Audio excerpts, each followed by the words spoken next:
Saudações! Muito bem, pessoas. Estou aqui de volta, professor Didoné, mas dessa vez não nas ciências humanas e suas tecnologias. Não.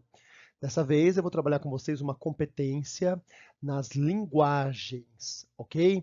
Nas linguagens. Por quê? Porque a competência 4, que a gente vai trabalhar hoje, está bastante focada nas manifestações artísticas, né? Então, nesse sentido, eu gostaria de humildemente de contribuir, tá bom? Então, bora lá, tá? Trabalhando um pouquinho essa competência, com muita calma, com muito carinho, naquele esquemão que a gente já conhece, tá? Então, vamos começar olhando para ela em si, né? Que competência é essa que o Enem exige de nós? E exige bastante, hein? Vocês vão ver. Veja, ó, vamos ler junto. Compreender a arte como saber cultural e estético, gerador de significação. Então, veja, a arte aqui não é decoração. A arte tem e, ao mesmo tempo, produz significado. Ok? Ela produz significado, ela produz relação de pertencimento, ela manifesta a identidade, ela traz o elemento cultural, ela contesta o elemento cultural, ela defende o elemento cultural, né? Ela está ali no cerne da constituição do sujeito, tá bom? E aí continua, ó, e integrador da organização do mundo e da própria identidade. Então perceba, a arte aqui para o Enem não é um acessório, ainda bem que não é, né? Ela não é um acessório, ela não é um elemento meramente contemplativo, ela faz parte do processo organizacional do mundo. Portanto, a arte é política, e bota a política nisso. Né? A arte ela pode ter um caráter de conservação das estruturas, das tradições, das ideologias, ou ela pode ter um caráter revolucionário, contestador dessas mesmas estruturas, certo? Em outras palavras, aqui a gente está compreendendo a arte como uma manifestação não neutra, né? Ela não está em cima do muro, tá bom? A arte, tendo o seu significado, reconstruindo os significados, atua no processo de reprodução ou transformação do mundo, como ele é ou como ele pode ser. Então ela propõe também, né? E nisso a gente se enxerga. E nisso a gente estabelece uma relação de identidade com os outros, com o nosso tempo, com o nosso espaço, né? Conosco mesmo, tudo bem? Né? E isso que a gente chama de sujeito. Então tá bom. Então vocês entenderam. Aqui a arte, ela não pode ser isentona, hein? A arte não é só para contemplar, ela tem ali o seu papel, né, no mundo. Então essa é a grande competência. E aí a gente vai distribuir essa competência em 3 habilidades de acordo com a matriz do Enem. Vamos a elas. Tá? Então, vamos ler com carinho. São as habilidades 12, 13 e 14. Então, ó, primeiro eu só vou ler, tá bom? 12. Reconhecer diferentes funções da arte, do trabalho e da produção dos artistas em seus meios culturais. Habilidade 13. Analisar as diversas produções artísticas como meio de explicar diferentes culturas, padrões de beleza e preconceitos. Habilidade 14. Reconhecer o valor da diversidade artística e das interrelações de elementos que se apresentam nas manifestações de vários grupos sociais e étnicos. Beleza? Leu comigo?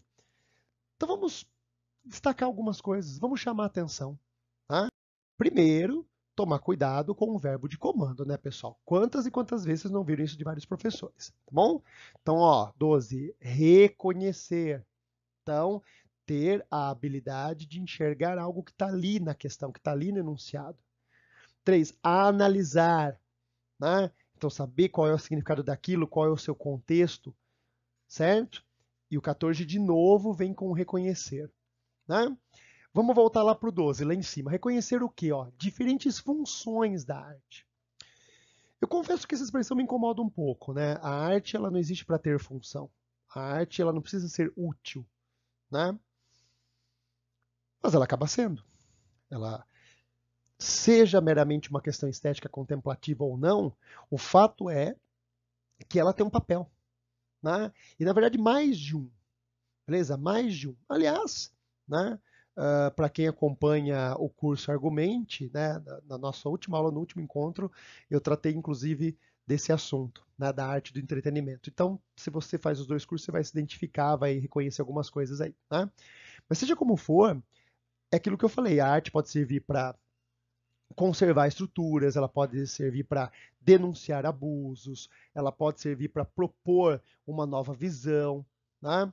A arte não é pura e simplesmente a reprodução do belo, porque o belo, a beleza, está no seu contexto histórico e geográfico. Então, muitas vezes a arte ela surge para contestar esse contexto, para dizer, ó, isso que você chama de bonito, nem sempre foi bonito e não precisa continuar sendo. Né? Então, ela tem essa função de contestação de si mesma, inclusive.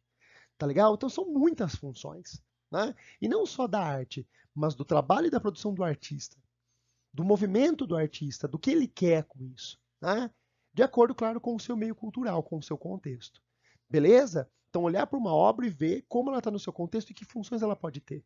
O que o artista quis com aquilo. Tá bom? É isso que a habilidade 12, né, cobra da gente. 13. Analisar as diversas produções artísticas, certo? Então, ó, saber olhar para essa obra, saber olhar para aquela, fazer análise como meio de explicar. Então, aqui, a arte ou a exposição dela tem uma função didática, ou a cobrança dela no Enem tem uma função didática, tá? Então, tem que explicar. Explicar o quê? Diferentes culturas. Então, aquela arte, ela representa o quê? Que elemento cultural? Padrões de beleza. Então, o que é bonito para um povo, o que é bonito para o outro, no seu tempo, no seu espaço. E, claro, os preconceitos. Como a arte ela pode reproduzir preconceitos. Então, a gente pode ter uma arte a favor da discriminação, a favor do poder, a favor da opressão, né? Uma arte que cristaliza estereótipos e cristaliza preconceitos, ou não, ou o contrário. Uma arte que denuncia, uma arte que se contrapõe aos preconceitos. Né? Uma arte que, no momento em que oferece uma nova visão estética, denuncia as falhas da visão estética anterior. Ok? Beleza? Uma discussão que a gente vê muito nos dias atuais. Né? Se a gente pegar o movimento nos Estados Unidos, Black Lives Matter, ou a sua repercussão e transformação no Brasil, né? A questão afro-brasileira, afro-americana tem muito a ver com isso. Né? Existe uma estética racista, beleza? Então, boneca Barbie tem que ser loira de olho azul, né? E existe uma reivindicação de uma estética não racista, de uma estética da diversidade, de que existem belezas, que a nossa condição indígena tem a sua beleza, que a nossa condição africana tem a sua beleza. Então o H13, ele é muito, muito forte. Tá? A habilidade 13 é muito forte, muito presente, né? E particularmente nos dias que a gente está vivendo, mas não só, é evidente. Tá? E finalmente a habilidade 14. Olha lá. Reconhecer o valor da diversidade. Então veja, o 14 ele complementa bastante o 13. O 13 explica e denuncia. O 14 oferece uma resposta. Tá? Então, como que a gente luta com preconceito? Como que a gente contesta o padrão de beleza? Tá? Com a diversidade. Tá? O valor da diversidade artística e das inter-relações de elementos que se apresentam nas manifestações de vários grupos sociais e étnicos. Esses vários grupos sociais e étnicos a gente pode aqui, né, sintetizar no conceito sociológico de minoria, da minoria sociológica. Né? Ou seja, dos grupos humanos que historicamente foram dominados, que historicamente tiveram o arrancar de si da capacidade de protagonizar a história e que lutam para serem protagonistas da sua própria história. Né? Então, o movimento LGBTQIA+, e suas variantes, o movimento afro-brasileiro, afro-americano, o movimento dos portadores de necessidades especiais, o movimento feminista, né? Seriam exemplos disso que a gente está chamando de minorias sociológicas, tá? E que aí em amarelo, no H14, está como grupos sociais e étnicos. Tudo bem? Então a ideia de reconhecimento, a ideia de autoafirmação. Né? De tolerância, de inclusão, de respeito, tá? Então vejam como a diversidade é muito, muito importante, né? Não só para a prova do Enem, mas para a vida como se espera que ela seja vivida, né? A diversidade é uma ética, tá legal? É uma ética. Ok, então dito isso, né? Que conteúdo a gente poderia oferecer para você para ser ferramenta tá, de desenvolvimento dessas habilidades. Tá? Eu proponho a vocês pensar, tá, a arte contemporânea a partir do final do século XIX. Beleza? Tá bom? Claro que isso aqui não é uma aula de história da arte, muito menos uma aula de toda a história de toda a arte, né? Mas, repito, são conteúdos que eu peguei para a gente revisar ou aprender, se você não conhece, tá? Que vão servir para refinar essas habilidades. Beleza? Então vamos lá, tá? Veja, pessoal, a partir do final do século XIX, nós temos na Europa uma série de movimentos artísticos, de transformações artísticas, que são conhecidos como as vanguardas europeias. Tá? E essas vanguardas estão num contexto muito importante. Esse tombo do século XIX para o XX é um momento muito delicado. Né? Por um lado, a Europa, né? Vivia a ilusão do Belle Époque, né? Uma relativa paz da Europa. Uma paz mentirosa, a gente sabe, porque enquanto a Europa estava pacífica, né, dentro de si mesma, no resto do mundo ela tocava o terror com o seu imperialismo. Né? E ao mesmo tempo nós temos aqui, pessoal, Nietzsche, né, as heranças de Kierkegaard, né, o pai do existencialismo na filosofia. Nós temos o Freud no início do século. Né? Nós temos a Primeira Guerra Mundial também, 1914. Né? Ou seja, nós temos aqui aquilo que a gente vai chamar de crise da razão. Né? Os imperativos iluministas já não estão colando mais. Né? O positivismo dizendo que através da razão a gente chega ao progresso e que isso vai fazer a gente evoluir, vai ser maravilhoso, não está colando mais. Né? Beleza? A gente pode chamar de crise da modernidade, né? Que vai se instalar de forma mais aguda ainda depois da Segunda Guerra Mundial. Né? Quando o avanço tecnológico, quando os movimentos políticos, quando o Estado-nação deixam de ser tão confiáveis assim. Né? Beleza? A Segunda Guerra seria a síntese, né, da, da falsa promessa, né, da evolução positivista iluminista. Ok? Então é um momento muito forte de mergulho no eu, de mergulho no íntimo, de mergulho na emoção, desse mal-estar, né? Parafraseando Freud, né? O mal-estar da modernidade. Ok? Então vejam, é nesse contexto que surgem as vanguardas. Né? Vanguarda vem do francês avant-garde. Né? Avant-garde, ou seja, em frente, marche em frente, avante. Né? Viva o futuro, vamos reconstruir o futuro. Beleza? Olha, vamos trazer uma nova proposta. Essa que é a ideia. Né? E aí, a gente assim, classifica em geral algumas aqui, tá? 4. Né? Alguns vão classificar mais outra. Não é uma coisa muito bem fechada, mas eu vou oferecer aqui um conteúdo seguro. Ele é questionável, mas é seguro, tá? Então, o expressionismo, tá? Ah, que vai ganhar muita notoriedade com o cinema, né? O expressionismo alemão no cinema, tá? Vai chamar bastante atenção no início do século. Né? Na verdade, o expressionismo ele vem do final do século XIX, mas com o cinema no início do século XX ele se torna mais conhecido. O cubismo, né? Cubismo que vai ter em Pablo Picasso seu nome mais famoso. Importante também destacar o Braque, tá? Importante cubista.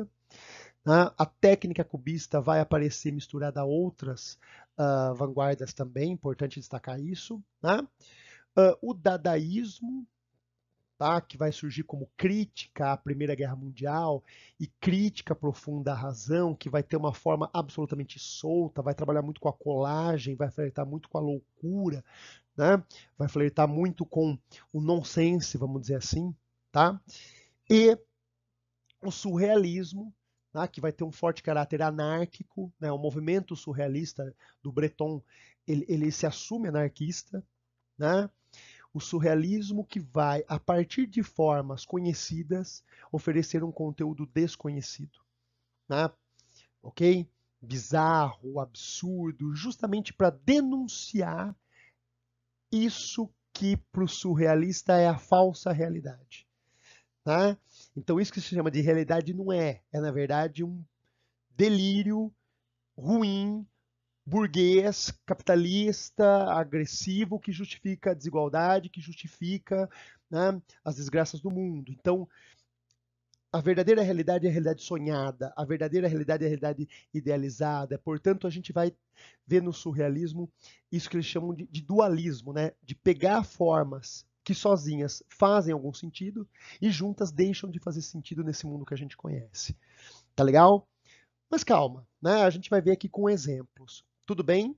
E repito, isso não é uma aula de história da arte, né? A gente mereceria pelo menos aí uma aula, ou que seja meia, vai, para cada um desses ismos que está aí, tá bom? E aí o futurismo, assim, o futurismo é difícil de chamar de vanguarda, tem muita controvérsia, tá? O futurismo italiano do Marinetti, ele nasce como uma vanguarda. O manifesto futurista, né? Ele propõe a ruptura mesmo com o passado. Só que aí você sabe, né? O Marinetti se associa ao partido fascista italiano, faz vários elogios a Mussolini. Então, aquilo que parecia ser vanguardista, na verdade, se transformou em algo bem reacionário, né? Bem reacionário. Para quem criticava tanto o passado do Estado-nação, do poder, né? Até que o Marinetti gostava bastante do poder autoritário. Então, futurismo, ele não é hoje considerado uma vanguarda nesse sentido político da palavra, né? Agora, estou falando do futurismo italiano, tá? O futurismo eslavo, né? O futurismo do Mayakovsky, vai ser um futurismo assim assumidamente revolucionário, né? Assumidamente proletário, inclusive, né? De esquerda mesmo. Muito bem. Seja como for, o futurismo ele fica nessa, tá? Beleza? Esse flerte com governos totalitários do futurismo faz a gente, né, duvidar do seu caráter vanguardista, tá? Então, para alguns é, para outros não é. Seja como for, pegando aqui esses quatro primeiros, né, existe um elemento que é fundamental aqui, que é a expressão, tá? Que é a representação, a tentativa de representar o que não pode ser representado. O sujeito. Tá? Eu não estou falando no indivíduo, no conceito liberal. Todo mundo é livre, igual. Não. É o sujeito. Tá? É a subjetividade, é a razão e emoção. Beleza? Tá? É moral e desejo, é superego e id, é Freud aqui. Né? É esse mal-estar. Beleza? Né? O sujeito como um ser que não pode separar o racional do emocional. Beleza? Que mais? Nesse sentido, então, a valorização da experiência, do experimentar, do tentar, dos sentidos, né? Beleza? Do tato, do cheiro, do paladar, certo? Então, a experimentação vai ter um papel fundamental aqui. Então, a gente não precisa ficar amarrado àquilo que chamam de bonito ou feio. Faz aí, cara, vê o que dá. Tá? Tudo é bonito, nada é bonito. Tudo é bom, nada é bom, isso não importa. É a experiência que importa. Tá? Tá a fim de fazer uma loucura? Faz essa loucura. É arte também. Tá? A ideia é essa. Tá? E nesse sentido, as vanguardas têm um forte papel político. Como eu falei, o surrealismo ele é assumidamente anarquista. Né? O futurismo eslavo, tá? É comunista. Então, assim, você vai ter uma crítica política, repito, ao Estado-nação, ao liberalismo burguês, ao imperialismo, né? A esse império da razão que nos levou às grandes guerras. Tá? Então, um caráter denunciativo. A arte é um instrumento de denúncia. Beleza? Né? Não que isso nunca tivesse existido no passado, né? Mas nunca antes como foi nas vanguardas. Né? Então, no passado, você tinha pessoas que usavam instrumentos artísticos, instrumentos de denúncia, de crítica, de sátira. Mas era aquela coisa meio velada, meio escondida. Agora não. Agora você tem movimentos artísticos inteiros que se assumem politicamente revolucionários, politicamente controversos. Tá legal? E nesse sentido, é fundamental quebrar com aquilo que a gente chama de bom e de bonito e de sublime. Tem que quebrar. Beleza? Né? A ideia é o seguinte: se eu faço uma arte usando os padrões estéticos e técnicos conservadores, a arte é conservadora, não importa o tema. tá? Eu posso pintar um monte de gente na rua pedindo a revolução. Se eu fizer essa pintura a partir dos cânones, né, que seriam os dogmas artísticos, tá? Dos cânones neoclássicos ou neoclassicistas, a pintura é conservadora do mesmo jeito, é reacionária. Não adianta falar, mas o tema é uma revolução. Grande coisa. O que adianta você, né, trazer um tema do povo se você pinta ou esculpe como elite? Percebe? Né? Então aqui, pessoal, eu gostaria de, através de um exemplo e de uma expressão que não é minha, é do Mayakovsky, né, tentar sintetizar o que eu estou dizendo aqui. O que eu quero dizer com essa quebra de paradigmas estéticos? Tá? É isso. Ó. Beleza?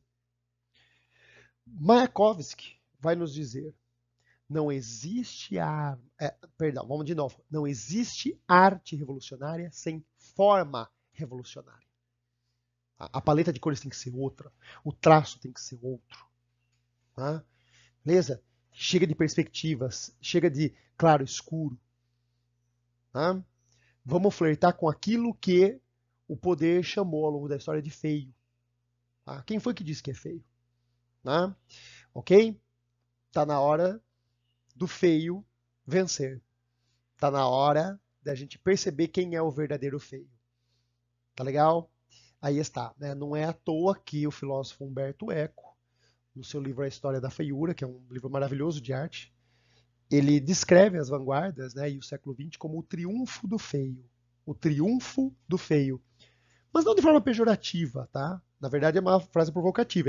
É aquilo que historicamente o poder, né, chamou de feio, que agora revela a sua beleza. Falou assim, a gente não é feio.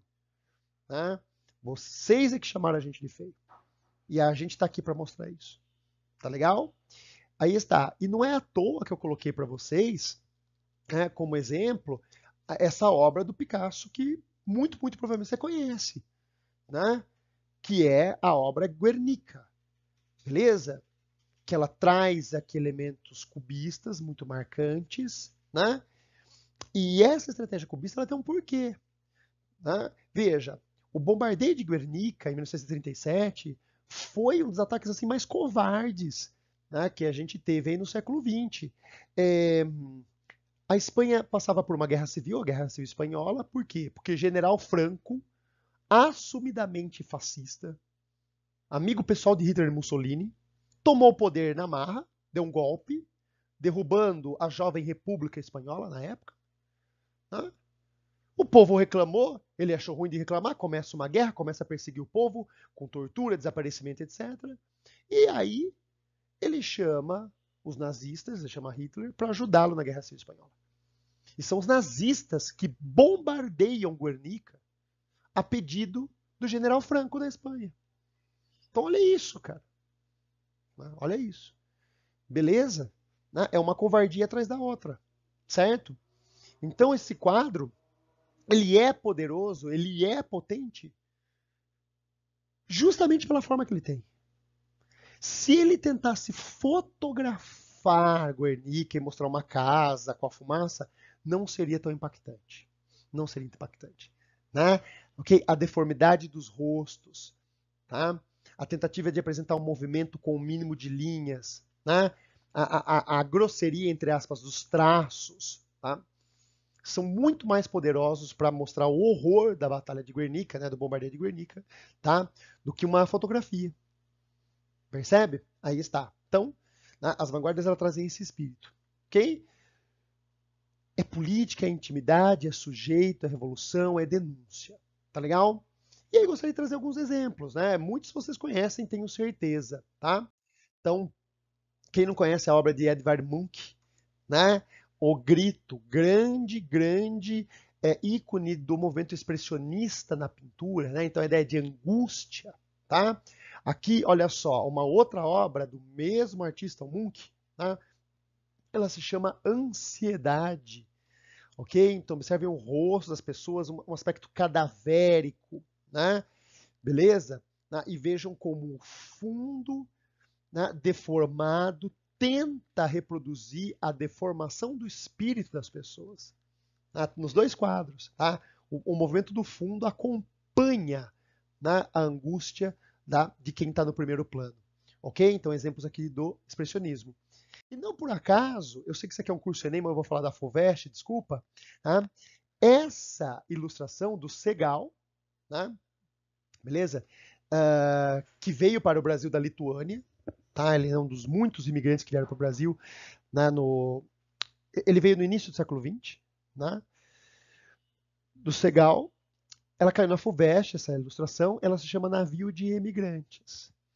Então perceba, né, que nós temos aqui a expressão da angústia de quem está abandonando sua terra natal, de pessoas empilhadas no mar.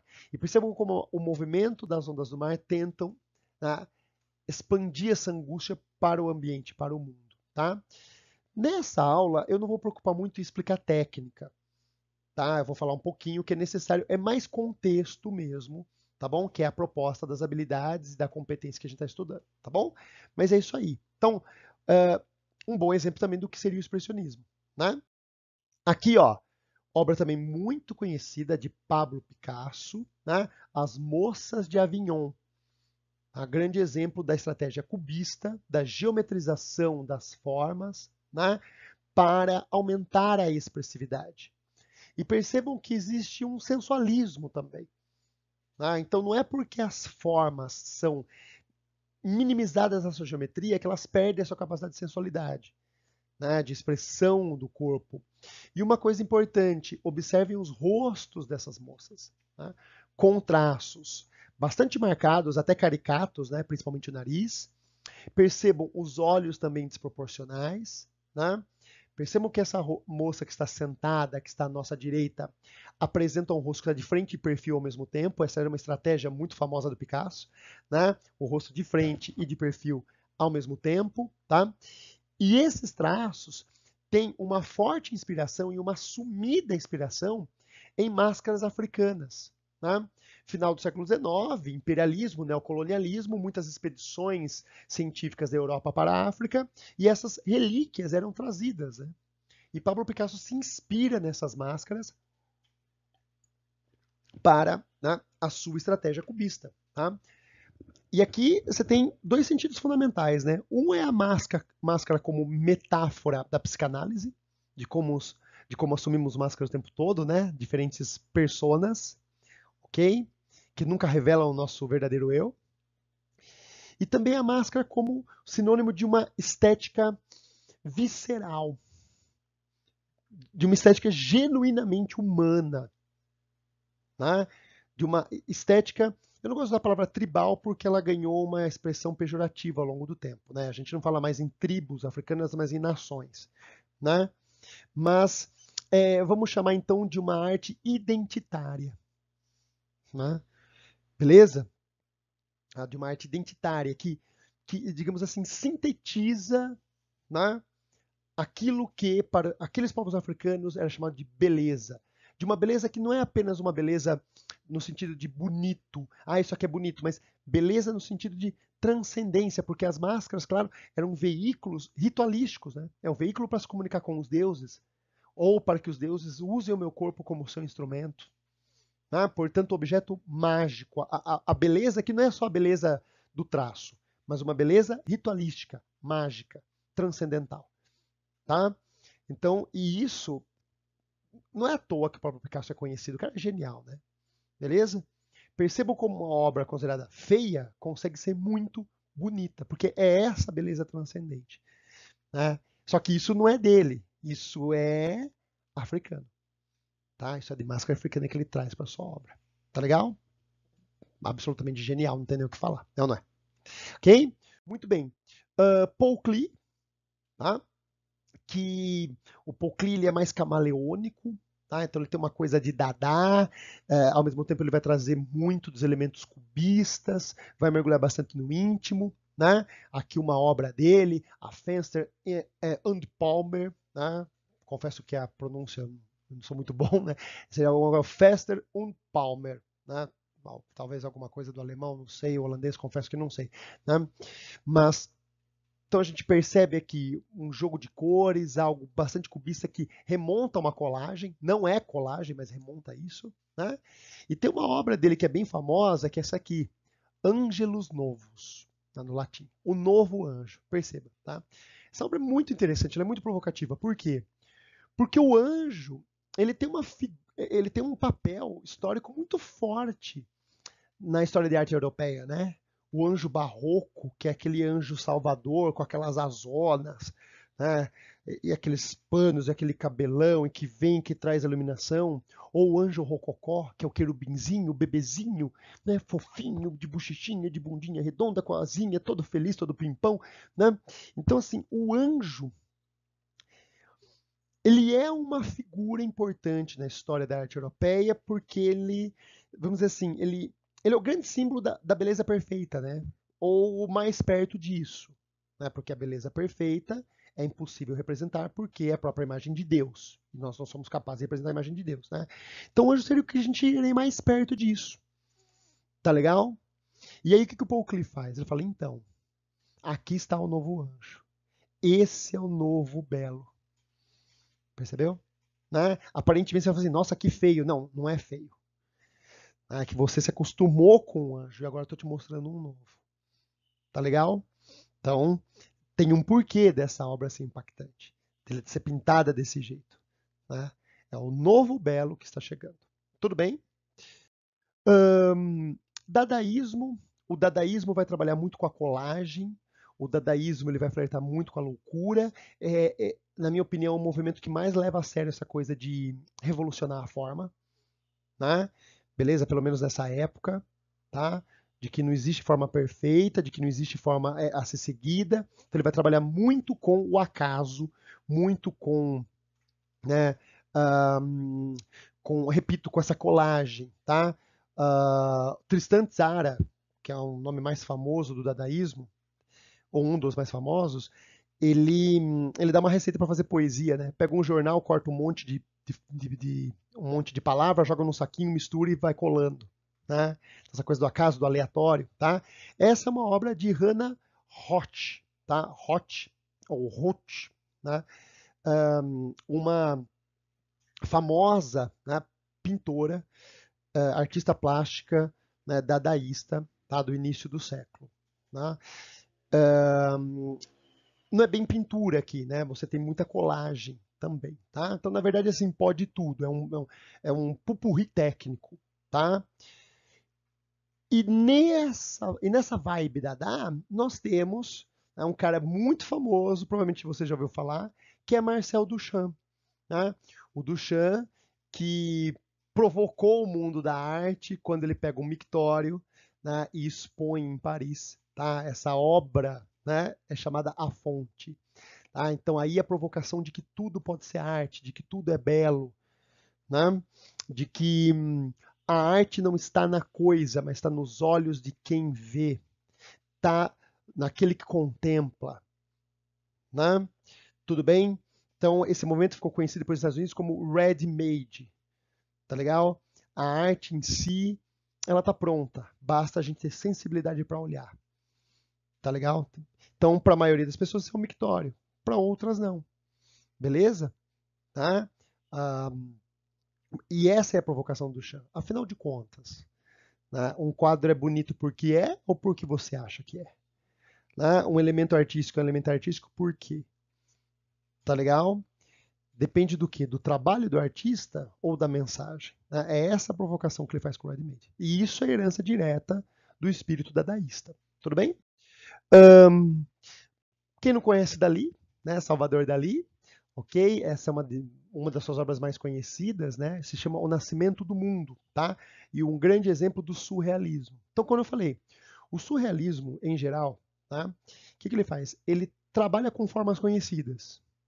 Então, você vê aqui um corpo humano é humano. Aqui dentro do ovo tem um homem nascendo, tá? Beleza? Então, o ovo tem forma de ovo, o sangue tem forma de sangue, o lençol tem forma de lençol. Só que quando esses objetos se combinam, eles perdem o seu sentido original. É isso que a gente vai chamar de dualismo. né? De a partir daquilo que faz sentido, você produz o absurdo, o sonhado, beleza? E isso tem um porquê. É aquele porquê que eu falei de espírito anarquista, né? De denunciar a falsa ordem das coisas, a falsa ordem do mundo, a falsa ordem da realidade. Beleza? Né? O Breton, no Manifesto Surrealista, ele vai chamar a realidade de insulto à inteligência. Tá bom? O realismo é um insulto à inteligência. Ele vai dizer. Tá legal? Aí está. Né? Então, forte caráter provocativo. Aqui uma obra do Magritte, tá? O Magritte, né? Também outro famoso surrealista. Ele é muito famoso por pintar essa figura, que seria a figura do burguês, do pequeno burguês, do dono de comércio, do funcionário público, daquela pessoa integrada à lógica urbana industrial capitalista. Né? Ele também é muito famoso por pintar maçãs, né? Maçã verde, tá legal? E o Magritte, ele, repito, tem uma forte provocação política, né? Na verdade uma provocação social, ele é um grande crítico da burguesia, e esse quadro não por acaso se chama A Queda. Então veja, você tem ali casas, moradias, tem céu e tem homens com o seu sobretudo. Só que quando você mistura essas coisas, dá a ideia do absurdo. Né? E quando você olha, você fala assim, eles estão parados flutuando, ou eles estão subindo. Aí você vê o título da A Queda. Então a queda do quê? Né? Então seria uma crítica a uma burguesia decadente, vamos dizer assim? Pode ser. A queda do quê? A queda de um padrão moral? A queda de um modelo de civilização? Tá? Então essa crítica está ali. Muito bem. E aqui, né, gostaria de encerrar esse primeiro bloco teórico mostrando uma obra de uma brasileira, Maria Martins. Tá? Maria Martins, que vai ser um grande ícone mundial da escultura surrealista. Tá? Beleza? Essa escultura se chama O Impossível. Então perceba, nós temos formas humanas, né? Dois corpos, e as suas faces tentam se encontrar, mas não se encontram. Então, o que essas faces estão buscando? Seria um beijo? Ou seria uma tentativa de empatia? Será que a gente está tentando dividir um sofrimento? Né? Será que dividir um desejo? E aí o título é arrebatador, né? O Impossível. Tá? Então seria uma crítica freudiana, né? A ideia de que o nosso amor nunca é por outra pessoa, mas por uma fantasia, de que o outro é um objeto do nosso desejo. Né? Ou pelo menos a gente toma como objeto do nosso desejo, só que na verdade ele não é, ele é outro sujeito, por isso que é impossível, não sei. Né? Não sei, realmente não sei. Mas a arte não é uma aula de teoria, né? Beleza? Então a gente não precisa saber. Aliás, se a gente souber, perde a graça da obra. Né? O legal da arte é fazer isso que eu estou fazendo agora. É abrir possibilidade de interpretações e de sensações. Beleza? Né? E isso, na minha modesta opinião, o surrealismo faz muito bem. Tá bom? Então, por enquanto é isso, tá? Esse primeiro bloco fechou. Vamos ao próximo. Muito bem. Então, pessoal, como é que esse espírito, tá? Como é que esses movimentos vanguardistas, como é que essa vibe vai influenciar o século XX? Né? Pelo menos aí nas correntes artísticas ocidentais. Né?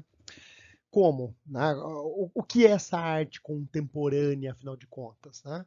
Então, ela vai ser herdeira desses sentimentos, ela vai ser herdeira dessa postura de vanguarda, e ao mesmo tempo, né, ela vai atravessando o século XX, as grandes guerras, a Guerra Fria, né, o crescimento do movimento das minorias, das reivindicações das minorias. Né? Não se esqueçam do ano de 1968, das revoltas estudantis em várias partes do mundo, do movimento hippie, daquilo que a gente chama de contracultura. Tá? Então, tudo isso, claro, vai encontrar reverberação no mundo artístico. Né? Beleza? Então, nesse sentido, uma coisa muito forte da arte contemporânea é o movimento, é a ação, certo? É a tentativa de dar dinâmica para a obra, certo? O cinema vai ajudar isso. Né? O cinema ele é essencialmente, né, a imagem em movimento, a música também, mas a gente vai perceber a tentativa de dar movimento para aquilo que aparentemente é estático, como uma escultura ou uma pintura. né? Daí a importância das instalações, daí a importância, né, da interatividade, ok? Muito bem. Que mais, né? Aquilo que a gente falou da experimentação, do interativo. Então, o, o espectador não é mais espectador. Ele é espectador barra produtor da obra. Tá? A obra muda de acordo com a experiência de quem está contemplando a obra. Portanto, a contemplação não é só contemplação, ela é protagonismo. A obra muda de acordo com quem está contemplando a obra. Tá? Então, eu vou pegar uma escultura e vou mexer nela. Eu vou interferir na performance de alguém. Eu vou interagir com a obra, ou interagir com a artista ou com o artista. Né? Isso é uma marca muito forte da arte contemporânea. Ok? Então, é claro que vai crescer a estratégia da performance. Tá? Que se torna notória a partir do dadaísmo, tá? Com as performances de Hugo Boll, lá na Suíça, no Cabaret Voltaire, né? E que ganha um dinamismo ainda maior com o avanço de um teatro de vanguarda de Bertolt Brecht. Tá? O Brecht ele vai invocar sempre, ou convocar sempre a plateia a interagir, né? E mais ainda com a arte performática de Marina Abramovic, que a gente vai ver, e Ana Mendieta, né, que vão usar o corpo como veículo artístico, mas também de denúncia contra a violência. Também um instrumento, né, político, tá legal? Então o corpo ele é uma tela de pintura, o movimento do corpo é uma tela de pintura, mas também é um espaço para prender panfleto, vamos dizer assim, tá? Para denunciar. Tudo bem? E como eu falei, né, a chamada contracultura, ou seja, aqueles movimentos que eram contrários às culturas dominantes. Tá? Dominantes da Guerra Fria, o totalitarismo de um lado, ou uma democracia não tão democrática assim do outro. Né? Então, um governo que se diz democrático, mas tinha lei racista até 64, e na verdade ainda mantém esse racismo, ou de governos que, em nome da liberdade, promovem golpes, ditaduras, ou o modelo tradicional de família, né? As diversas formas de discriminação. Então, a ideia de contracultura é essa. Né? Por isso que o movimento estudantil, por isso que o feminismo, por isso que os movimentos afro-americanos, por isso que o movimento hippie, o tropicalismo, a tropicália no Brasil, por isso que eles são exemplos disso que a gente chama de contracultura. Né? A pergunta é contra qual cultura? Contra as culturas dominantes. Beleza? E aí é claro, portanto, que, né, a luta das minorias cresce nesse espaço, cresce nesse movimento. Tudo bem? Bom, então, nesse sentido, a arte vai ganhar diversos caminhos, tá? Diversos caminhos. Essa é uma obra do Mark Rothko, né? Que é um exemplo do abstracionismo. Então, a ideia de que a arte não tem que ter mensagem nenhuma, tá? De que a arte ela não tem que ter forma nenhuma, tá? A beleza, repito, está nos olhos de quem vê, tá? Portanto, a arte, no máximo, deve provocar sensações. Tá? Essa seria a vibe, vamos dizer assim, da arte abstrata. Né? Tanto que o título dessa obra do Rothko é o que você está vendo. Tá? Como que era mesmo? Vermelho, laranja, bronze e roxo. É o nome do quadro. Tá? Então não tem nenhuma pretensão a não ser, né, estimular o seu sentido visual. Tudo bem? Por outro lado, a gente vai ver um abstracionismo diferente. Então, aquele quadro que você viu é um abstrato, esse também. Só que ele tem algo muito especial, o Enem adora cobrar, tá? Estamos falando aqui da obra de Jackson Pollock, tá? O Pollock, ele vai ficar conhecido como o grande mestre do action painting, né? A pintura em ação. Beleza? Então, como é que ele vai fazer esse quadro? Esse quadro é no chão. É no chão, ele começa a andar, pega um baldão de tinta, um pincelão grosso, põe no balde assim com tudo e vai jogando. E conforme ele vai andando, ele vai jogando, ele vai jogando. Tá? Então esse monte de linha que você está vendo aí, na verdade é o movimento dele. Tentando passar essa ideia de ação, de action. Tá? Então vai para um lado, vai para o outro, improvisa aqui, improvisa dali. Né? Esse movimento humano que acha que está indo para frente, mas que está andando em círculos. Né? Esse movimento humano confuso. Tá legal? Então não é à toa que o Pollock, né, é bastante conhecido e chama bastante atenção. Ok? Ao mesmo tempo, aqui a gente tem a Op Art, tá? A arte ótica, né? Optical Art, tá? Um dos grandes nomes é o Vasarely, né? Que a ideia, de novo, é brincar com a percepção do olhar, beleza? Com a percepção do sentido da visão, né? Em geral, a Op Art ela vai trabalhar muito o alto contraste de preto e branco, né? Como você pode ver nessa obra chamada Zebras, evidente, né? Tentando trazer a ideia de ilusão de ótica, tá? A ilusão de ótica, né? Afinal de contas, a gente está vendo aqui o avanço do cinema, tá? A gente tem aqui a questão do avanço da ciência. Então, essa ideia, e ao mesmo tempo, né, as ideias da psicanálise, aqui a gente está tendo os estudos do Lacan, então essa ideia de que os nossos sentidos não são tão confiáveis assim, né? De que o olhar pode ser enganado, tá legal? Aí está, né? Então, Vasarely. Uh, quem não conhece, quem nunca ouviu falar de Andy Warhol, né? O grande nome da pop art, certo?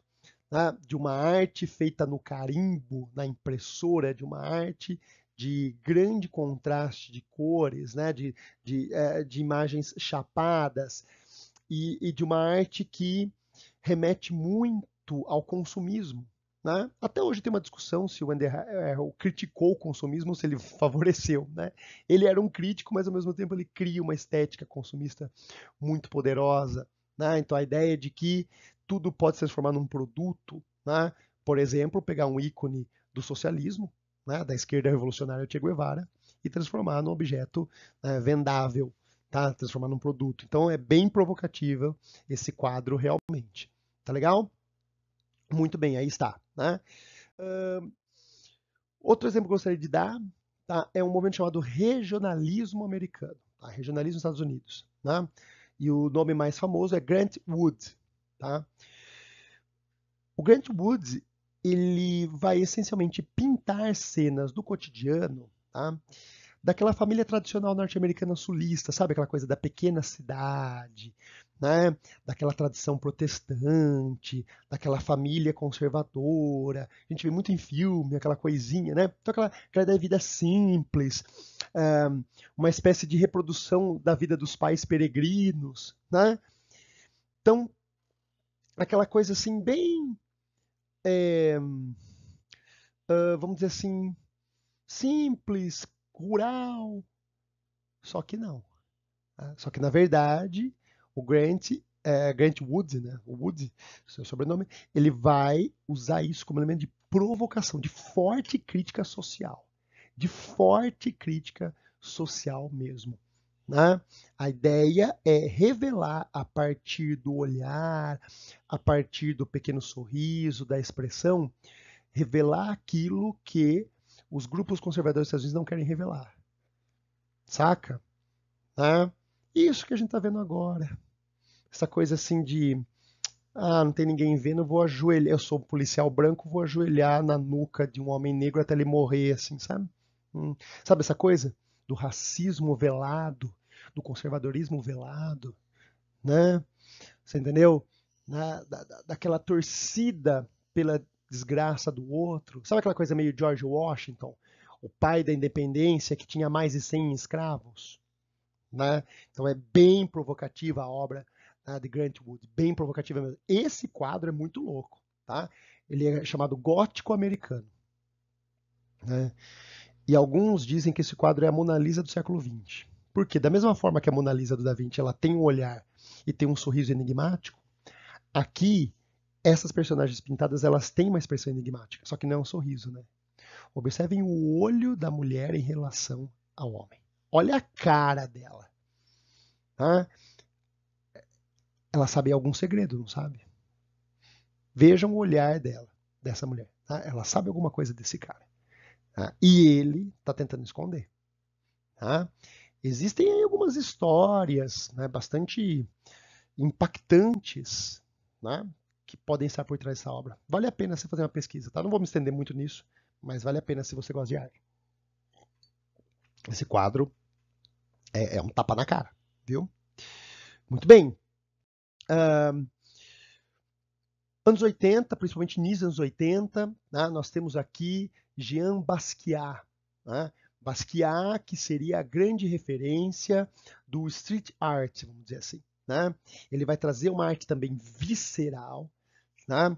Uma arte pintada nas ruas, pintada nos muros, e que vai ter um forte caráter de sua ancestralidade, de sua referência, né? Ele era, né, de origem africana, ele era negro, ele tinha pais que vinham do Caribe, né? Ao mesmo tempo vai passar por uma série de dificuldades nas ruas das grandes cidades de Nova York.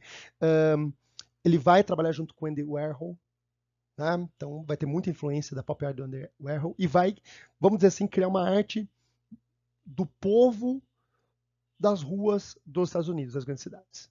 Isso que hoje a gente chama de grafite, né? A gente chama de street art na pintura, é ele que vai fazer. E uma marca muito grande da sua obra é, repito, esse traço visceral, esse traço duro, esse alto contraste e o escrever. Então você vai encontrar muito caractere, muito texto no meio das suas obras. Tá legal? Então uma forte referência. Então, quer dizer, trazendo voz da minoria, percebe? Trazendo uma outra estética. Né? Trazendo uma outra estética. Inclusive, até uma curiosidade, né? Tinha gente que falava, o Basquiat faz essa arte e não sabe desenhar, tá? Só faz desenho feio. E ele responde a isso, né? Ele provoca, ele fala, não se preocupem, eu sei desenhar, eu sei pintar. Então, ou seja, eu faço isso porque é isso que eu quero fazer, não porque vocês, elitistas, dizem que isso é feio. Né? Então tem essa provocação. É feio, é mal feito. Na opinião de quem? Beleza? Aí está. E finalmente, né, gostaria de falar um pouquinho da performance, tá? Marina Abramovic é o nome mais conhecido, né, inclusive no Brasil.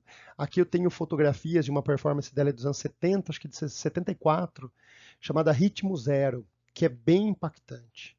Bem impactante. Né? O que ela faz? Ela fica parada por 2 horas, aí tem uma mesa cheia de objetos e os espectadores e os contempladores podem fazer com ela e com os objetos o que quiserem, mas o que quiserem mesmo. Então ela é um boneco, ela é um manequim. Tá? Você faz o que você quiser. Inclusive na mesa tinha de tudo. Tinha flor, tinha espelho, tinha bicho de pelúcia, e tinha faca, e tinha tesoura, e tinha, acredite se quiser, uma arma vazia de um lado e uma bala de revólver do outro. Portanto, tecnicamente, alguém poderia pegar a arma, pegar a bala, colocar dentro e dar um tiro nela. Tá? É uma performance. Tem uma entrevista dela, procure o canal oficial de Marina Abramovic no YouTube. Tem uma entrevista dela hoje falando sobre essa performance. É perturbador. Né? De como as pessoas se comportam, de como começa, de para onde vai, e de repente acaba, dá 2 horas, acaba, ela volta a ser um ser humano, ela deixa de ser um boneco. Aí as pessoas estavam interagindo com ela, não conseguem olhar no rosto dela e saem andando. Né? É uma experiência muito, muito, muito interessante, mas muito arriscada também. Né? A gente agradece a Marina pela coragem dela, mas ao mesmo tempo falar, Marina, calma, né? Tipo, eu não teria coragem. Definitivamente não teria. Tá? E acredito que pouquíssimos teriam. Né? Muito bem. E falar um pouquinho de Ana Mendieta, né? Que vai usar a performance como instrumento de denúncia da violência contra a mulher. Né? A obra dela tem um forte caráter de denúncia de violência machista. Tá? Aqui vocês estão vendo uma cena da performance dela chamada Rastros do Corpo. Tá? Então, que ela se arrasta pelo corpo, espalhando, né, a tinta representando o sangue. Tá legal? Representando o sangue. Né? Tem muita, muita performance dela. Inclusive, a morte dela até hoje está muito ligada, né, à sua obra. Né? Ela caiu do 34º andar e até hoje o pessoal, né, desconfia se ela se suicidou ou se foi o marido que a suicidou, ou se ela foi jogada pelo marido. Né? O marido foi inocentado, então a versão oficial é suicídio, mas até hoje é esquisito. Então até a morte de Mendieta se torna uma performance, vamos dizer assim. Né? No sentido do que ela usava como performance, como denúncia da violência contra a mulher. Tá legal? Aí está. Bom, pessoal, então um pouquinho de arte contemporânea para vocês, tá? Para a gente ter algumas ferramentas para trabalhar. E bora, tá? Brincar um pouco com exercícios. Tudo bem? Então, vamos lá.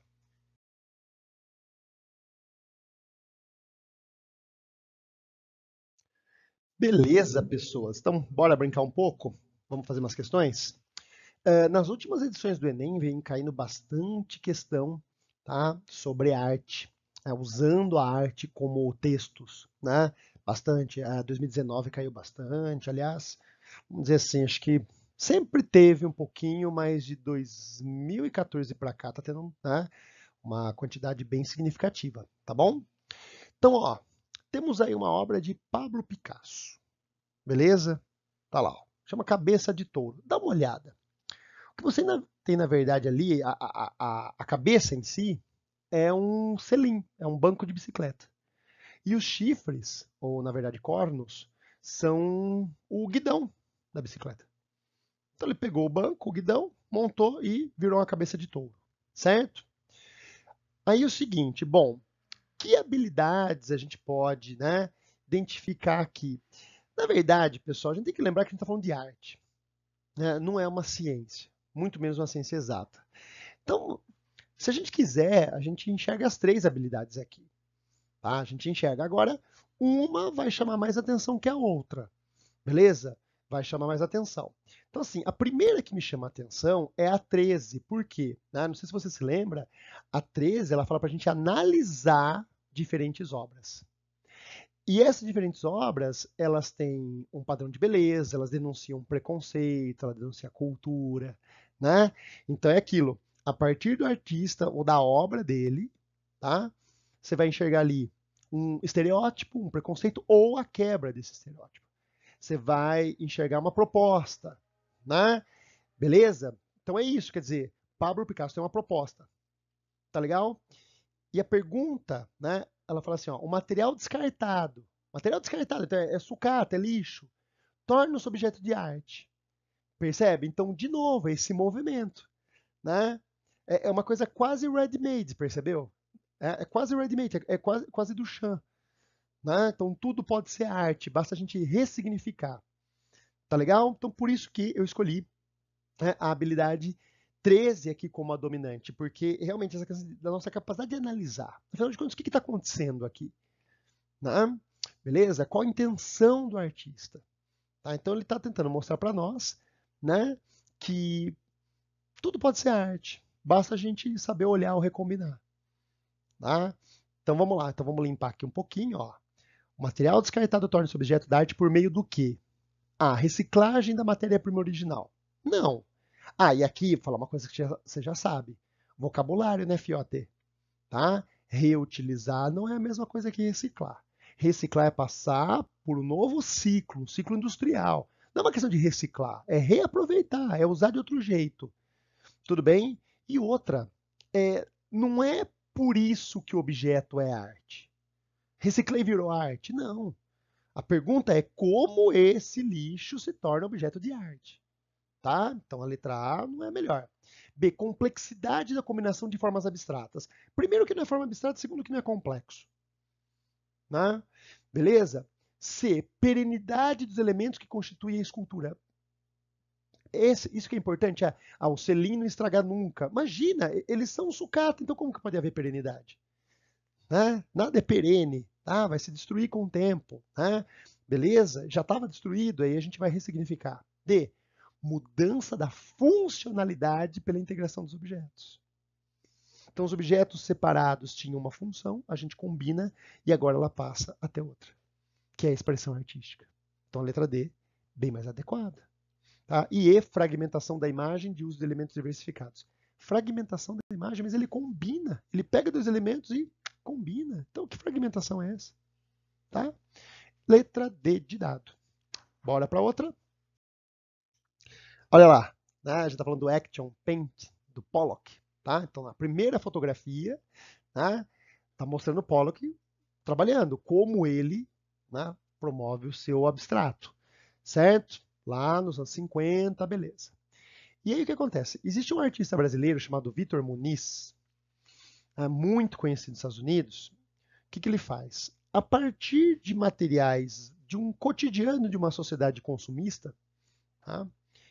Ele reproduz figuras famosas. Tá? Então, às vezes, figuras da grande mídia, por exemplo, Mickey Mouse, né?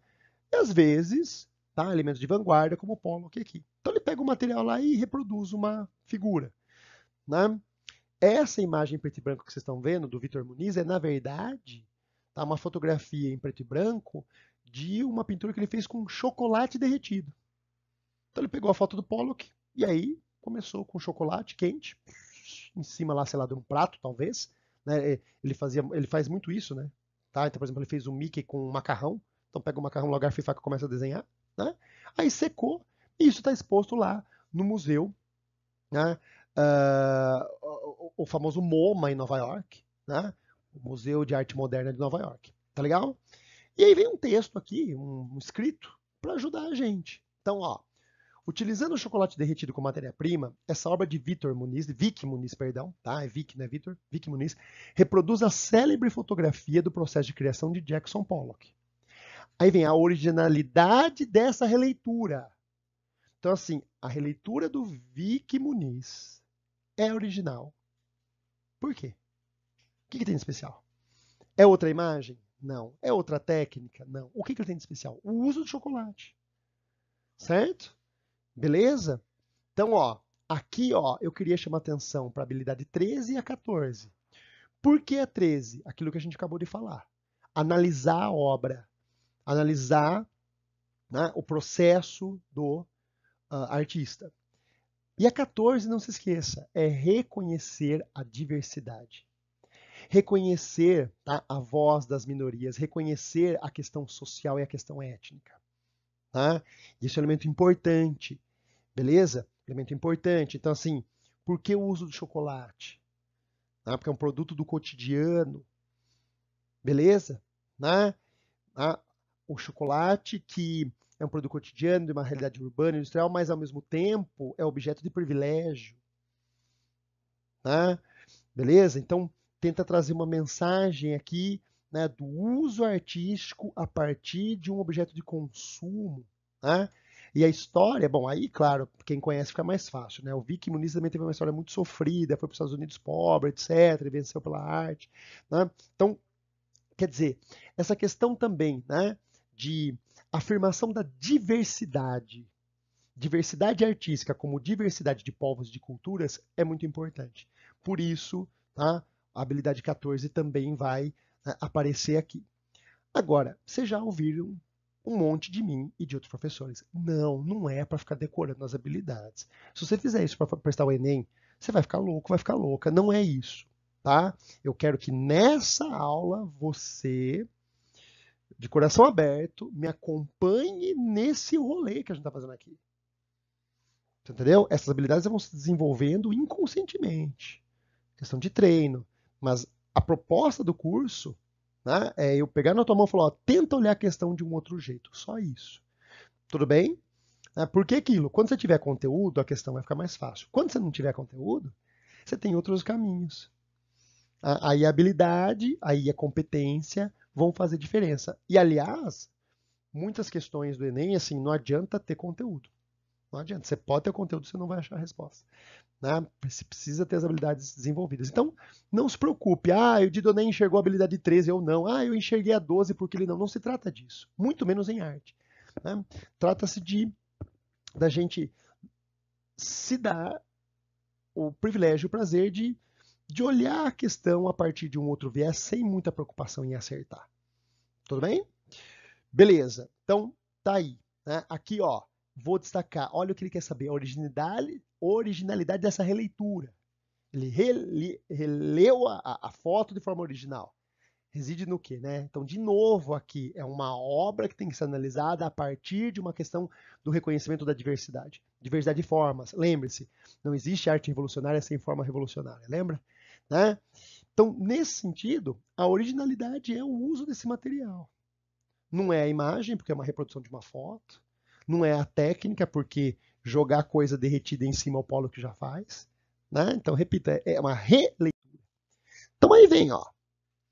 A apropriação parodística das técnicas e materiais utilizados? Então, aí não adianta, tem que ter um pouquinho de vocabulário. Você lembra o que é paródia? Tá? Paródia é a reinterpretação de uma obra, é usar, tá, a forma de uma obra e inserir nela um outro conteúdo. Tá? Na música tem muito isso. Então, uma música que a gente inventa usando outra música é uma paródia. Só que o que acontece? Qual o problema? Muita gente vai achar que a letra está errada. Sabe por quê? Porque confunde paródia com sátira. Então, paródia de música normalmente é música de tiração de sarro. Não necessariamente. Uma paródia pode ser satírica ou não. Mas paródia não é necessariamente sátira. Então, o Pollock, ele faz uma paródia... o Muniz, ele faz uma paródia do Pollock. Ele tenta pintar como o Pollock. Né? O Pollock com tinta, ele com chocolate, vai derretendo e vai jogando. Então, é uma paródia. Mas não significa que seja uma sátira, um sarcasmo, uma ironia. Tudo bem? Portanto, a letra A está correta. Quer ver as outras? Vamos eliminar as outras? Ó, B. Reflexão acerca do sistema de circulação da arte. Aonde está isso? Reflexão acerca da circulação, do acesso à arte, a como que a arte circula. Tá? Isso pode estar implícito, a gente pode discutir isso, mas isso é o original do Muniz. O Muniz, na hora que pintou esse quadro com chocolate, ele foi original, ele foi diferente dos outros, porque ele denunciou a falta de circulação de arte? Não, né? Não é isso que traz a originalidade dele. Ok? C. Simplificação dos traços da composição pictória. Não é isso que traz o original. Se for falar em traço simples, o abstrato faz isso muito bem. A gente viu. Né? Então não é original. Então não. D. Contraposição de linguagens. Contraposição de linguagens? Mas se ele faz uma paródia, se ele usa a mesma técnica, só muda o material, troca a tinta por chocolate? Não. E E. Crítica ao advento do abstracionismo. Crítica? Não me parece que é uma crítica, mas uma homenagem ao Pollock. Uma releitura do Pollock, e não uma crítica ao Pollock. Tá? Portanto, letra A. Próxima. Mais uma 2019. Falei para vocês, né? Tem caindo bastante. Tá? Olha essa aqui. Vocês estão vendo aqui, tá? No texto 1, uma página de uma revista em quadrinhos. Tá lá, ó. A Promessa de Felicidade. Leiam. Ah, não tem nada para ler. Como não tem nada para ler? Tá? Lembre-se, tudo é texto. Beleza? Tem texto que é escrito, tem texto que é desenhado, tem texto que é mapa, tem texto que é gráfico, tudo é texto. Então leiam o quadrinho. Tá? Olha lá. Tá lá, mocinha com seu chapéu, aí aparece uma sombra, aí ela percebe a sombra, ela levanta o olho, vê uma flor, ela fica feliz porque um rapaz, envergonhado, entrega para ela esse buquê. Então uma cena a gente pode chamar romântica, um flerte, né? E ela parece responder positivamente a esse flerte. Tudo bem? Então, olha quanta coisa está sendo dita aqui. Quanta coisa está sendo dita nesse quadrinho. Sem um balão. Né? Sem um balãozinho de fala. Tá bom? Vamos para o texto 2 agora. Olha lá. Ó. Tá? É grande, mas vamos ler. Quadrinista surda faz sucesso na CCXP com narrativas silenciosas. A área de artistas independentes da Comic Con Experience, né, deste ano é a maior da história do evento geek. São mais de 450 quadrinistas e ilustradores no Artists Alley. E a diversidade vai além do estilo das HQ. Em uma das mesas na fila F, senta a quadrinista com deficiência auditiva, Ju Loyola. Tá? Vale a pena olhar o site dela, é bem legal. Ju Loyola, com suas histórias que classifica como narrativas silenciosas. São histórias que podem ser compreendidas por crianças e adultos e pessoas de qualquer nacionalidade, pelo simples motivo de não terem uma única palavra. A artista não escreve roteiros convencionais para suas obras. Sua experiência de ter que entender a comunicação pelo que vê faz com que ela se identifique muito mais com o que observa do que com o que as pessoas dizem. E basta folhear suas obras que fica claro que elas não são histórias em quadrinhos que perderam as palavras, mas que ganharam uma nova perspectiva. Tá? Muito bem. Então é uma quadrinista com deficiência auditiva, a Ju Loyola. Nesse sentido, então, tá? Me parece que a habilidade 14 é bem óbvia. Lembre-se, a diversidade, a identidade social e étnica. Então aqui nós temos uma obra de arte que remete a uma minoria sociológica, a questão dos portadores de necessidades especiais ligadas à audição. Ok? E ao mesmo tempo a habilidade 12. Tá? Por que a habilidade 12? Porque lembre-se, a habilidade 12 é para a gente reconhecer diferentes funções da arte. né? Então, veja, essa estratégia artística, ela tem uma função de entreter, como qualquer história em quadrinho. Ela tem a função de contar uma história, mas ela também tem a função de incluir. Incluir quem? Quem não estava incluído, quase todos. E o que é interessante, né? Então ele fala aqui das narrativas silenciosas, habilidade 12. Tá? Agora, olha que curioso. É um quadrinho para surdos? Não. É para qualquer um, com exceção, claro, dos cegos, né? Evidente. Tá? Então, tirando as pessoas com deficiência visual, é para todo mundo. Justamente porque é uma linguagem que não tem texto escrito. Tá? Então, a ideia é inclusão. Não é segregação. Ah, não, isso aqui é só para surdo. Tá? É inclusão. Beleza? Aí está. E nesse sentido, olha só, ganhar uma nova perspectiva, tá? As palavras não estão ausentes. A mensagem não está ausente, ela tem uma nova perspectiva, ou seja, diversidade. Diversidade. Lembre-se, não há, eu vou falar pela terceira vez, não há arte revolucionária sem forma revolucionária. Né? Então, encontrei uma forma que se aproxima mais de um mundo diverso, de um mundo feito de diferentes sujeitos. Tá? Beleza? Cada um com suas características, tá? Cada um com a sua subjetividade. Tá legal? Beleza. Aí está. Então, avançando. Olha lá. O texto 1 exemplifica a obra de uma artista surda que promove uma experiência de leitura inovadora divulgada no texto 2. Aí vem, ó, independente de seus objetivos. Objetivos de quê? Do texto 1 e do texto 2. Ambos os textos, ou seja, o que eles têm em comum? Então, o primeiro é o quadrinho, o segundo explica o quadrinho e como ele apareceu na Comic Con. Né? Na Comic Con, beleza. Então são linguagens diferentes, um é um texto jornalístico, o outro é um artístico, tal. Porém, o que eles têm de semelhantes? Tá? Aí vem, ambos os textos. A. Incentivam a produção de roteiros compostos por imagens. Não, isso é muito específico. Não é isso que ele está incentivando. Né? B. Colaboram para a valorização de enredos românticos. Não necessariamente. A Juliola pintou aquele ali como um roteiro romântico. Mas esse não é o mais importante. É ou não é? Tá? C. Revelam o sucesso de um evento de cartunistas. O sucesso ele é contexto. Tá? É o ambiente, não é o mais importante. Tá legal? E outra, no texto 1 não tem ali a ideia de sucesso. O texto 2 é que fala que teve. Né?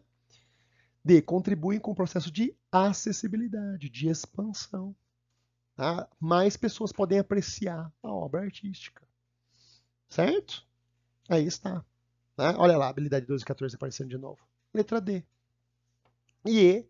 Questiona o padrão tradicional das características. Não, pode ser tradicional também, pode não ser. Né? A minha proposta é fazer um jeito não tradicional, porque eu quero incluir todo mundo. Inclusive eu mesma que sou surda. Mas não é uma questão. Não é assim, vamos destruir a HQ tradicional. Não é isso. Né? Pelo menos isso não está explícito no texto. Tá? E acho que nem implícito. Tá bom? Muito bem. 2014.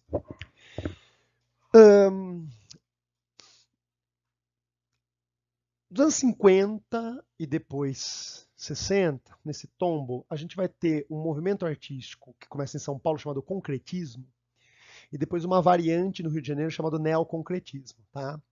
O concretismo é um elogio ao progresso, aquela coisa urbanização, Juscelino Kubitschek, indústria, automóvel. Então, uma arte bastante geométrica, tá? Geométrica mesmo, de padrões geométricos, aquela coisa, né? A ideia de concretismo tem mais a ver com a ideia de concreto do que de concretude, tá? De concreto cimento, né? Beleza? Vamos dizer assim. Só que era uma arte muito fria, né? Muito linear. E aí no Rio de Janeiro, esse momento neoconcreto ou neoconcretista, que pega esses valores geométricos, mas que traz um flerte maior com a subjetividade, com o sentimento, né? Com a emoção, inclusive com o erotismo. Né? O Ferreira Goulart, por exemplo, que vai ser um poeta neoconcreto, ele vai ter muitos textos eróticos. Tá? Então, essa ideia assim, daquilo que está lá dentro, da experiência. Tá? Tudo bem. Ah, mas Gidoné, se eu não soubesse como é que eu vou fazer a questão? Calma. tá? A gente vai fazer questão por habilidade e competência, não por conteúdo. Então vamos lá, ó. Você está vendo uma fotografia em que tem uma escultura, tá? E uma pessoa está manipulando essa escultura. Aí do lado o texto escrito, ó. O objeto escultório produzido por Lygia Clark, representante do neoconcretismo, exemplifica o início de uma vertente importante na arte contemporânea, que amplia as funções da arte. Tendo como referência a obra Bicho de Bolso, que é essa que você está vendo, o nome dela é Bicho de Bolso, identifica-se essa vertente pelo. Tá? Então eu tenho ali o bicho de bolso, eu tenho uma vertente diferente neoconcreta que amplia as funções da arte. E como é que eu identifico essa vertente nessa obra? É isso que ele está perguntando. Mas Didonê, eu não conheço a vertente neoconcretista, você acabou de explicar, não sabia antes. Calma, vamos identificar mesmo assim. Então, primeira coisa que eu acho fundamental aqui é identificar a habilidade 13, trata-se de um movimento artístico, então a gente tem que analisar esse movimento, o que ele propõe, ainda que você não conheça, mas você olha a obra, a geometrização e a manipulação, tá? Você está vendo aqui pelo menos duas coisas: geometria e manipulação e interatividade. Tá? Isso eu espero que você veja. Tudo bem? Beleza. E a habilidade 12, que é, vamos lembrar, reconhecer, nossa, até ler aqui que é tanta coisa que acaba me perdendo, né? Reconhecer diferentes funções, a questão de função, tá? Muito bem. Então veja só. Repare uma coisa nessa escultura, tá? Parece um monte de triângulo e retângulo grudado, soldado, mas não é. Se você olhar de pertinho, eu não sei como é que tá a resolução desse vídeo para você, tá? Se tiver ruim, por favor, digita lá bicho de bolso no Google, dá uma olhada rápida, tá? Tem vídeo no YouTube. Reparem que as emendas, tá, das chapas aqui geométricas são dobradiças. São dobradiças. Por quê? Porque você muda a forma do jeito que você quiser. Então você encaixa de um jeito, você encaixa do outro, tá? Então, o bicho de bolso ele não tem uma forma definida. Vai depender de quem manipula. Então aqui é o espectador que é o artista. Aqui o protagonismo não de quem produziu a obra, mas de quem está contemplando e que passa a produzi-la novamente e a transformá-la, sacou? Tá? Então isso é importante, a interatividade. A manifestação aqui do meu sujeito. Eu não sou só um espectador, eu não fico só olhando uma obra. Obra. Não, eu sou um sujeito dotado de uma estética, de uma ideia de certo e errado, que é uma ética, e de uma estética de um belo e feio. Então, em cima disso, eu vou mexer na obra para tentar deixar mais parecida comigo. Saca? Né? Então, aí a gente consegue enxergar algo. Então, ó, letra A. Participação efetiva do espectador na obra, o que determina a proximidade entre arte e vida. Tá vendo? Didonê, mas isso está muito viajandão para mim, arte e vida. É, eu mexo na obra para ela ficar bonita para mim. É a minha narrativa e não da obra, sacou? Por isso a aproximação entre arte e vida. Vamos ver as outras? Ó, então vamos marcar aqui, ó. Letra A. Tá? Vamos ver as outras, vamos eliminar as outras. B. Percepção do uso de objetos cotidianos para a confecção da obra de arte. Não são objetos cotidianos. Beleza? É forçar muito a barra. Ah, tudo bem, tem dobradiça, mas essas chapas não são objetos cotidianos. Não é igual o Dada que pega qualquer coisa ali e cola. Né? Então é um pouco forçado, tá bom? Aproximando arte e realidade. Não, porque apesar de ser o nome neoconcreto, o neoconcreto aqui é o sentimento concreto, é a manifestação humana, né? E não o objeto que você tem em casa, tá bom? Então a letra B, ela é bem mal menos, né? C. Reconhecimento do uso de técnicas artesanais na arte. Eu não sei se seria artesanais. Não, existe aqui um molde, uma indústria, existe aqui uma forja, né? O que determina a consolidação de valores culturais. A letra C, ela traz um tradicionalismo que eu não vejo nessa obra. Então não. D, reflexão sobre a captação artística de imagens por meios óticos. Brincar com a luz, brincar com a cor, tá? É pelo meio tátil. É pelo meio tátil, tá? Beleza? Revelando o desenvolvimento de uma linguagem própria. Sim, tem uma linguagem própria, mas é pelo meio tátil, é pelo remonte, não pelo meio óptico. Não é uma ilusão de ótica aqui. Tudo bem? Até porque a obra não tem forma definida, você muda. E entendimento sobre o uso de métodos de produção em série. Não necessariamente, por que em série? Ah, tem um monte de bicho de bolso produzido numa fábrica na linha de montagem. De onde saiu isso? Então não. Para a confecção da obra de arte que atualiza as linguagens artísticas. Não, viajou. Tá por que em série? Né? A ideia não é essa. Tá bom? Então, letra A. Maravilha. Pessoal, mais uma minha, tá? A última, de 2015. Observem, por favor, a imagem, o primeiro texto. Tá? Então, a máscara de um povo chamado Senufo, que é no Mali, tá? Hoje é o atual Mali, né? País africano. Beleza? Então, a máscara africana. E você consegue perceber semelhanças com as moças de Avignon de Picasso ou não? Tá? Você consegue perceber aqui o traço que desce da testa até a ponta do nariz? Olha aqui, ó. Ó, ó, ó. Tá vendo? Né? A forma alongada do rosto. Tudo bem? Né? Então, quando a gente fala da inspiração africana no trabalho de Picasso, não é nenhum exagero, nem uma apelação. Inclusive, repito, isso é uma coisa assumida por ele e até bem evidente. Né? Então, tá bom. Aí vem assim, ó, as formas plásticas das produções africanas conduziram artistas modernos do início do século XX, como Pablo Picasso, a algumas proposições artísticas denominadas vanguardas. A máscara remete a... Bom, então a máscara, ela me remete à habilidade 12, lembrar que a arte tem diferentes funções, certo? E que ela reproduz o seu meio cultural. Isso está lá na habilidade 12 também. Né? Então, essa máscara, nos rituais do povo Senufo, ela tem uma função. Então, uma função religiosa, ritualística e representa a sua cultura. Aí, a sua estética é trazida para as vanguardas europeias e assume outras funções, sem perder necessariamente as originais. Então, há algo aqui de espiritual que o Picasso, né, reproduz ou coloca no seu trabalho. Tá? Algo, repito, de visceral, de vivo. Né? Muito bem. Então, enxergo aqui a habilidade 12, tá? Reconhecer a obra no seu contexto cultural, a partir ali, né, das suas diferentes funções, tá bom? Beleza. E aqui, a habilidade 14. A questão, de novo, da diversidade do reconhecimento social e étnico. Então, a vanguarda, ela vai ter uma proposta, uma proposição de valorização de diferentes estéticas, de romper com os princípios estéticos eurocentristas. Lembrem-se, né? De romper com os cânones do neoclassicismo ou do realismo, né? De dizer, ó, tá, quem foi que disse que o que a Europa falou que é bonito, certo? Então a ideia é de reconhecer a estética do outro, de incorporar a si a estética do outro. Então a questão é étnica, a questão da diversidade. Tá? Então, nesse sentido, veja só. A máscara remete ao quê?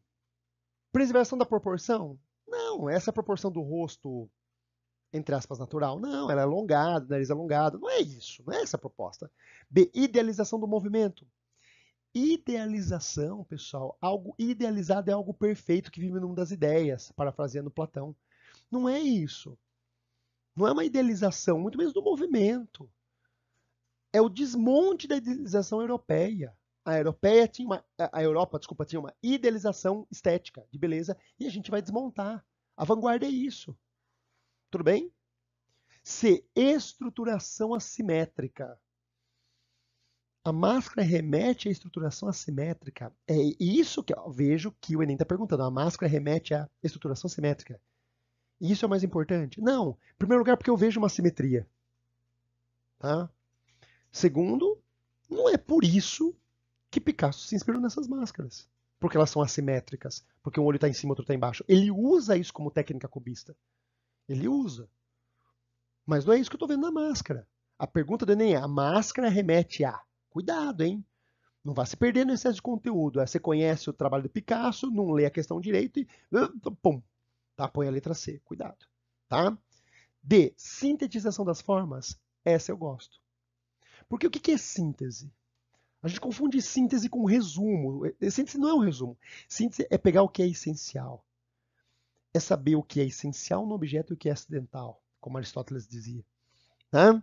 Beleza? É aquilo que define. Então, assim, aquilo que sintetiza a beleza da máscara africana é o que também sintetiza a beleza do meu trabalho cubista. E aí, então, isso se absorve. Beleza? A ideia de essência. Por isso que o cubismo de Picasso lembra tanto a máscara africana. Porque ele pega esse elemento essencial. Não é o mesmo material, é? Não é a mesma cor. Não é. Mas é o mesmo o que é essencial. O traço. Né? Eu vou pegar esse mesmo traço, com outras cores, com outra temática, mas esse mesmo traço. Sintetização dessa forma, desse traço, que vai produzir essa vanguarda. Tá? E valorização estética. Ah, o Picasso vai valorizar a estética, tá, africana. Cuidado com a letra E. Cuidado com a letra E. Tá? Beleza? Eu risquei a letra E de propósito e coloquei a habilidade 13. Lembre-se que a habilidade 13 vai dizer analisar a obra, analisar ali o artista, tá? A partir de elementos culturais, a partir de padrões de beleza e preconceitos, certo? Então, quando você tem um processo de valorização estética, a pergunta é, valorização de qual estética? Certo? Porque cada cultura tem a sua. Então, se você valoriza uma estética no singular, você obrigatoriamente desvaloriza as outras. O nome disso é discriminação, é preconceito. Tá? Então, a letra I seria o contrário do que o Picasso está propondo. A letra I seria a negação da proposta dessas vanguardas. A não ser para o futurismo, mas o futurismo não está aqui na questão, não vou discutir. O futurismo italiano. Né? Você está entendendo? A letra E é a negação da questão inteira. Então, cuidado com ela. Todo mundo vai direto. Ah, a valorização da estética africana. Não é a valorização de uma estética. Né? É a valorização de princípios espirituais, de princípios ritualísticos. Produzindo uma estética de vanguarda que é uma anti-estética. É uma anti-estética. Beleza? Tá? O belo não está amarrado a uma cultura só. O bonito, o sublime não está amarrado a um elemento dominante. Portanto, a proposta não é essa. Né? Beleza? A proposta é provocativa. É pegar um elemento daqui, outro dali, né, e produzir algo de vanguarda. Por isso a letra D é mais adequada. Cuidado. Tá bom? Muito bem. Então, esses são os exercícios que eu propus para vocês. E agora, para a gente finalizar, né, algumas dicas. Tá? Coisa simples, né? Sem muito segredo.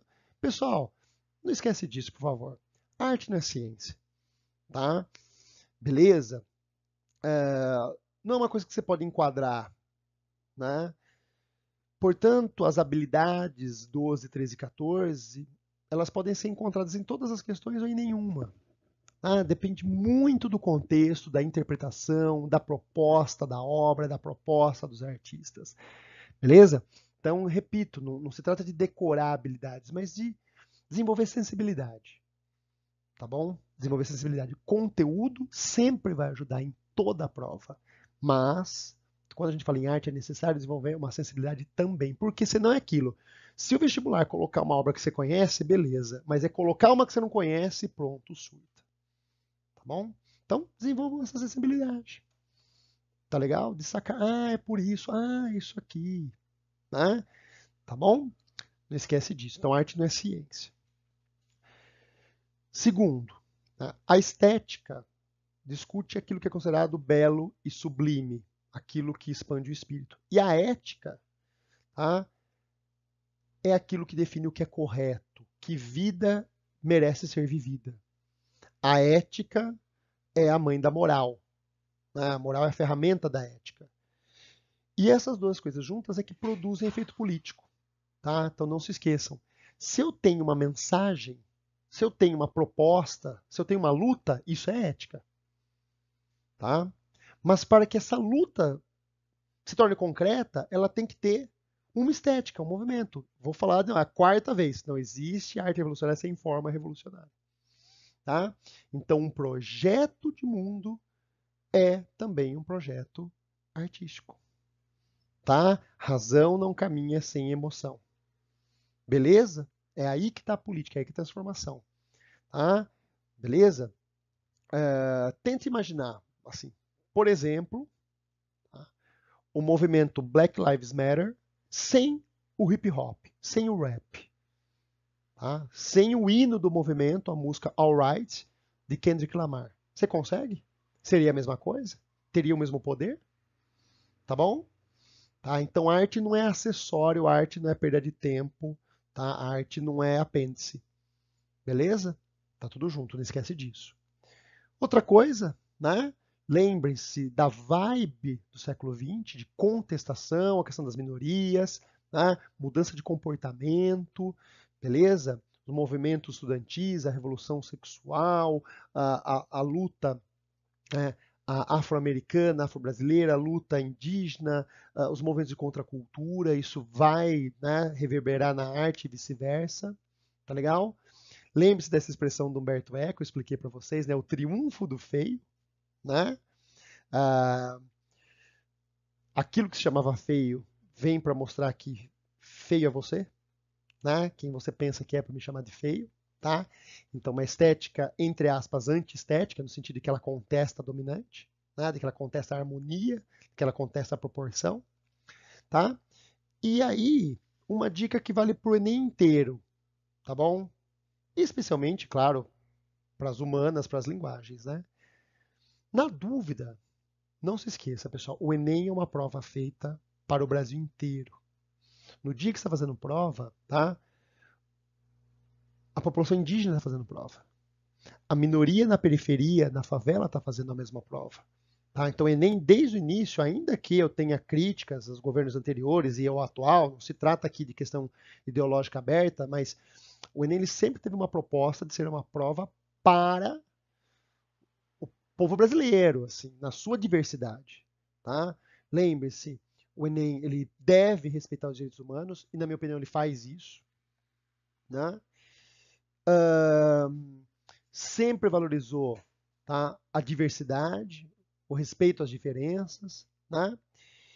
E, mais do que isso, a questão da autonomia, de que os povos, as culturas são protagonistas de si mesmos, né? De que tem voz, de que essa voz é poderosa e precisa ser ouvida.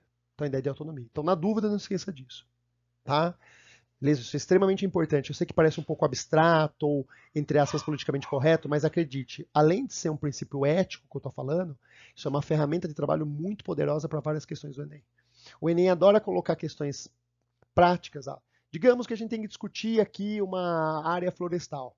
Digamos que um certo ambiente sofreu um impacto. Ele coloca um problema e aí ele pergunta qual a melhor solução. Tá? Você pode ver. Né? A melhor solução sempre envolve as pessoas envolvidas naquela problemática. A autonomia delas, a voz delas, tá? E isso, claro, tem tudo a ver com a questão artística. Valeu? Muito obrigado pela atenção. Beijo no coração, fique bem. Bom, e até o nosso próximo encontro, né, na Oficina Enem. Tchau.